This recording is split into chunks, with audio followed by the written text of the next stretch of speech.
Hi, my name is Willie, and today we got some more bargain buy engines, this being number 5 and 6 of my collection of Vanguards. We have one that has a fuel tank on top, and that's a horizontal shaft, and then a vertical shaft, and both of them are detonated. I'm going to take the parts off of these, see what's good or bad. So I'm going to take these into the garage and start tearing them apart and see what we got. What do you say? Are you going to check it out? Let's take a look.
Got a diagnosis here, or at least an issue. I gotta dive in to see where the actual problem is at, but compression is about 85 psi in the one cylinder, and this one's only pushing about 25, and that's even with oil in the cylinder.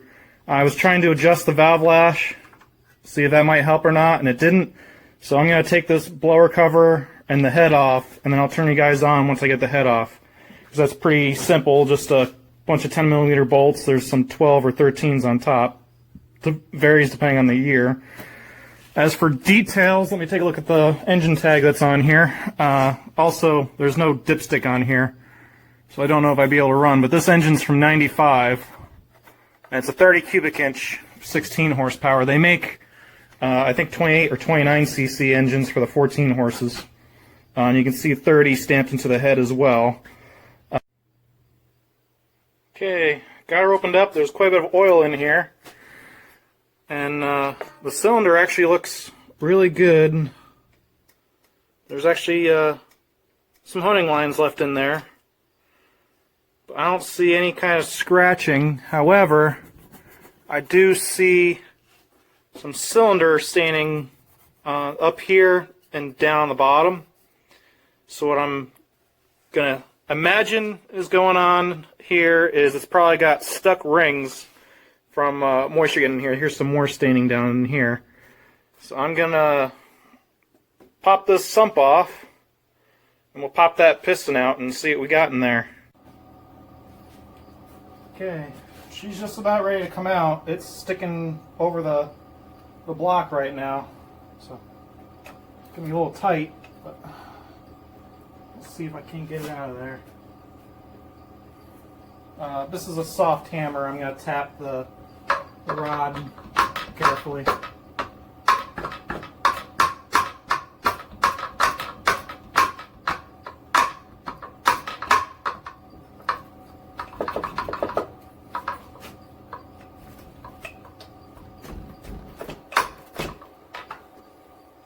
I got one ring just starting to come out. Does not look stuck.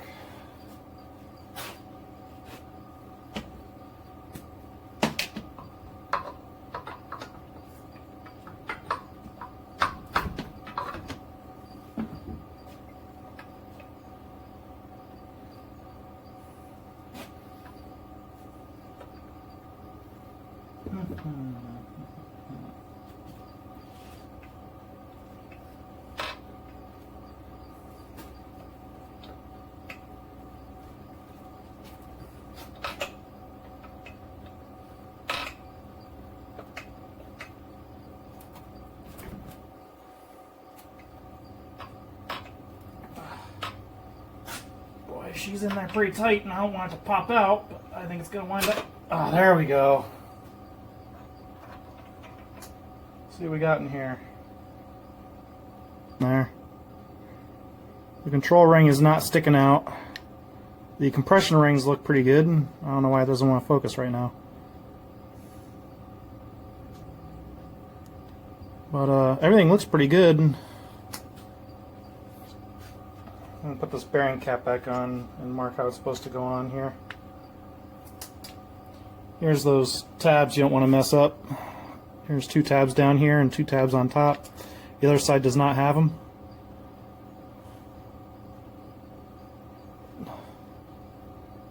So I'm just going to put another mark on there so it's less likely to get mixed up.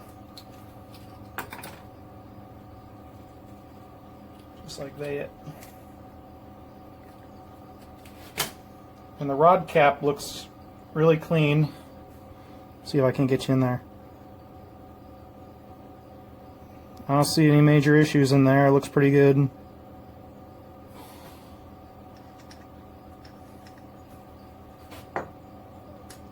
So let's see if we can't caress this oil ring loose.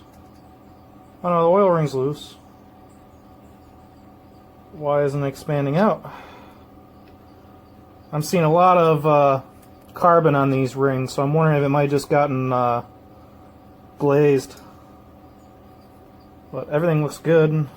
I see some carbon on the crown, but nothing serious. It's actually not too dirty.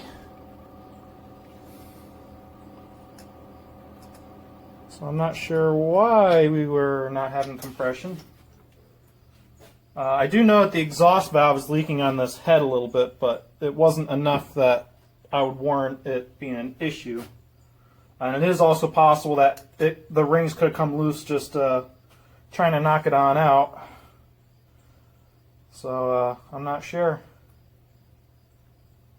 I'm going to stick these rings in the cylinder and see if we have end gaps on everything and see how it looks. But it's Sunday and it is... Let me see if I can't figure out what time it is. 6:37 in the afternoon on Sunday, so Polar Bear Ed will be going live soon. So I'm going to leave you guys off here. Hey, I'm back. It's another day. Was going over this engine and trying to trace down where the low compression would be coming from, so I took the piston and the rod cap off to take a look what the condition of what everything was, and the cylinder, piston, rings, end cap, everything looks good. And as I had mentioned in the video, there is an exhaust valve that was leaking. How I had tested that is I sprayed some ether into the port to see if it was leaking past the valve, and it was. So I think that might have been the source of the low compression. So if I wanted to, I could put a head back on this thing and get it up and running no problem as is, and it'll be like run like it's supposed to. But being a 16 horse vertical shaft, I don't have any real use for this engine. So instead of going through all the trouble getting it running like it's supposed to, I thought, since I have the engine and I have parts to get it up and running, I would get it running on one cylinder and modify the other cylinder to be an air pump. I'll show a video of what the head, or what I had changed on this head over here to modify it to pump air. I did order a new carburetor because the other carburetor was toast on it. It actually had a lot of rust holes in the bottom of it, which is the only part I had to buy for this engine.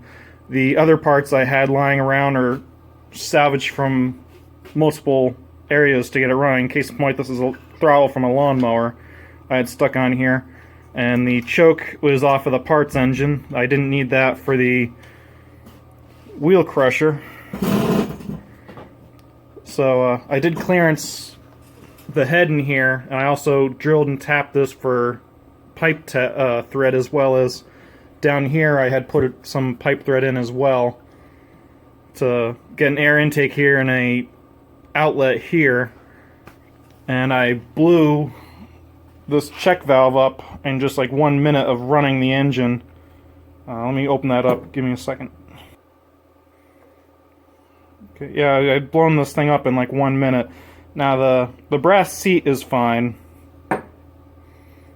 The piston is actually warped. It's not even flat anymore. Actually warped the piston. The spring has actually been collapsed, crushed flat. And the seat, the bottom seat, is actually crushed and dented in, and even on the other side it's actually cracked. So I have a stainless steel valve coming in the mail that I'll put on here. But yeah, the video after this will show the modifications I had done to the head. I did have to limit the valve travel on the head because the piston was smacking the valve, and that caused the keeper to come loose, and then it wound up swallowing the valve. So the roll pin was stuck in underneath the retaining cap. It's hard to see in the video, but I had drilled and put in a roll pin underneath the retainer to not only keep the tappets from coming loose, but to restrict the travel opening into the cylinder. Okay, so I'll put that video on now. Just thought I'd give you a little bit of an update. And this is the exhaust for the other cylinder. I don't need to hook up to the other side, because this is the only cylinder that's going to be running and the other one's going to be pumping air. Okay, here's the head after modifications. I had gotten the new stainless steel check valve here as a DuraChoice. I got that from Amazon. I'll show you the insides of this and what I had changed on that in a little bit. Now, first thing I had to do with this head was thread the exhaust port to accept the air filter, which is made from an old exhaust pipe which was cut in half and filled up with foam and soaked in oil. So I need to be able to put an air filter in here so I'm not sucking in all the dust. I also had to put pipe thread in place of the spark plug so I can get actual threads in there. This is NPT, 3/8 NPT. I do not have a 1/4 inch pipe tap, and even if I did, I'm pretty sure the 14mm threads would probably make it a little bit big for a 1/4 inch pipe tap. But that's what I had, and I test ran it with the new stainless steel check valve, and I had some valve float issues. So I tried playing around with the spring tension on here, and if it's too loose, it'll float. If it's too tight, it won't open up. So I adjusted that to get it in a sweet spot, and then I had problems at high RPM that was causing valve float. The spring couldn't return the valve fast enough before the piston started to go up, so it wasn't moving air at high speed. So to make it a little bit easier for the spring to return, I limited the travel a little bit more, so it's only going up and down about 1/4 inch now. That less distance should make it return a little bit faster, and it'll probably be okay for higher RPM. I'm still experimenting with that. To limit the travel, I punched up the valve guide, I don't know, about 3/8 of an inch. So that fixes that, and it does not go below the deck of the head, so it can't hit the piston even if it's all the way open. Next thing I did is, after test running it and finding out the valve flow, I tested my overall pressure, and I was getting about 110 psi of pressure, which was not quite high enough for my needs. I need to get at least 130 because I'm running about 120 psi in the air tank when I'm sandblasting, which would mean that there'd be no airflow out of this head. So I literally milled this thing down probably 3/16 of an inch. I mean, you can see it's almost right down to the cooling fins. And let me get a screwdriver and I'll put that into perspective over here.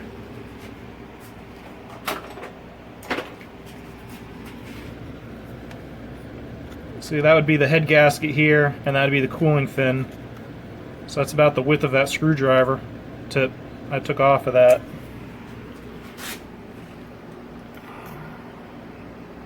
Half that screwdriver, something like that. So about that much was taken off of that head. As much as I could.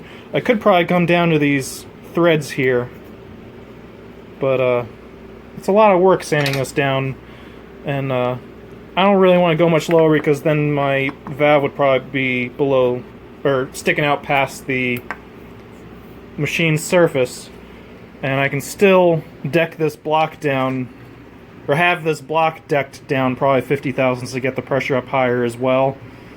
And another thing I could probably do is have this head welded in and flattened out to increase the cylinder pressure in here and get rid of some of that waste space in here so it's a little more efficient. I did the sanding myself. I can still sand it more. I'm just fooling around, and I really don't want to deck the head if I don't have to, because this engine block is in good shape with the exception of when it swallowed the valve it kind of dented the piston. So little by little I'm fooling around and trying to get it all straightened out. So let me get this valve opened up and show you what I did in there. Okay, now originally this had a O-ring between the cap and the body, and it also had a O-ring inside the body as well to seal up against the ball. I don't know why that's not focusing very good. And those O-rings are not going to hold up to the heat because this thing gets really hot.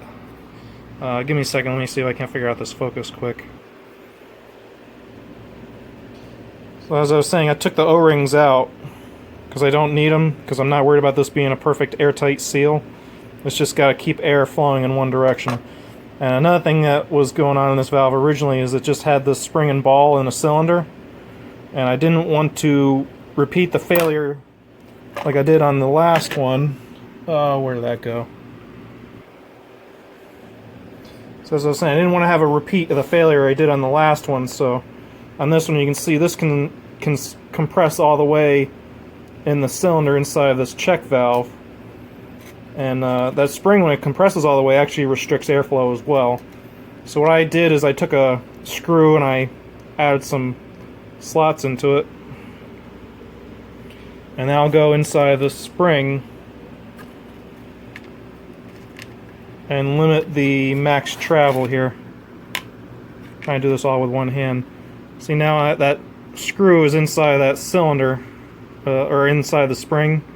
So the ball hits that screw instead of completely crushing the spring.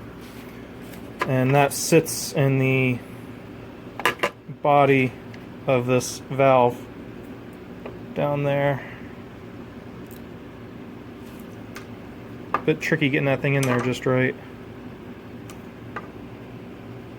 And not easy doing this with one hand either.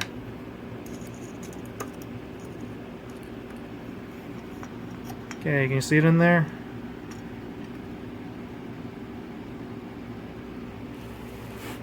And you can see there's a clear line for air to flow through there.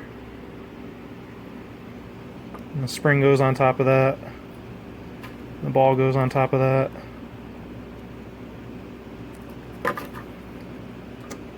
And it all goes together. Okay, so that's how I had modified that to kind of protect that spring. I know it's a little bit small for how much air volume is going through here, but I really don't want to try and drill that stainless steel out, because that stuff can work harden and then you can break drill bits in it, so I'm just going to leave that alone. We'll see how that performs. And another thing I did is after sanding this down on a belt sander, I flattened this out on a piece of glass and with some sandpaper, 400 grit, and I got this nice and flat.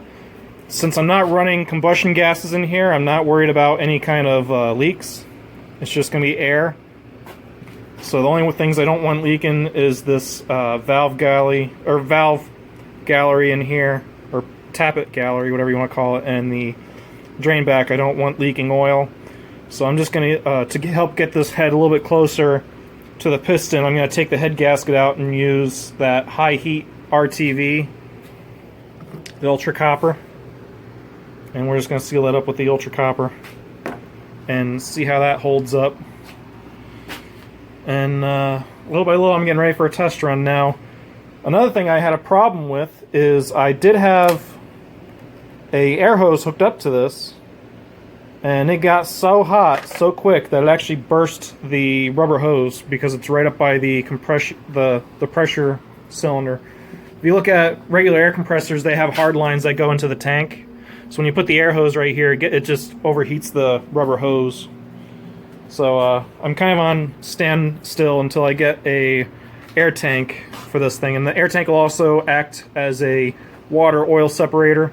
So I'll have a input with a dump valve, so I can start it. It might start without the dump valve. I'm not sure. We'll have to see how it goes. So yeah, as I was saying, I'll have an input to an air tank with a dump valve, then I'll have an output, and on the bottom of the tank, I'll have a drain valve to get all the oil and water out of it. So I think I'm going to wrap this video up here until I get it actually together and all figured out. I can't really do much with this for quite a while.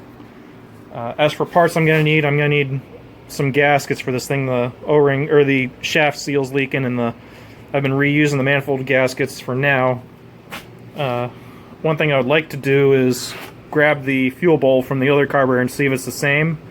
If the fuel bowl is the same, I might see if I can't order the fuel bowl for this carburetor, because this thing holds a lot of gas in it. And if it's going to be sitting, I want to be able to run out of gas, different things like that. But the idea of this build is to replace the Honda Bis, because this thing only builds up about 100 psi. It's got a lot of blow-by. That pump is probably from the 70s, and it's old. And the engine is louder than heck, being it has no muffler. I just stuck some pipe fittings on there to quiet it down. This one doesn't seem to give us too much trouble with just having the hose up here. It didn't really get so hot that it failed. I just borrowed some pieces off of here to fool around with the other engine.